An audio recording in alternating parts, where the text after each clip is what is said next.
आपण पाहत आहात महाराष्ट्र टुडे न्यूज।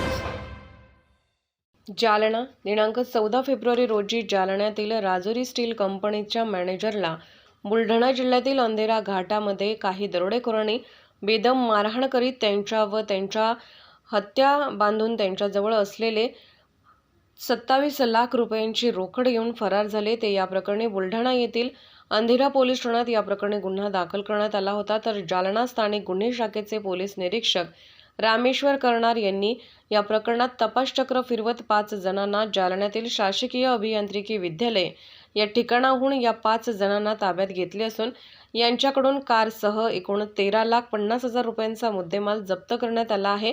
तर या प्रकरणी चंदनजिरा पोलीस ठाण्यात गुन्हा दाखल करण्यात आला आहे।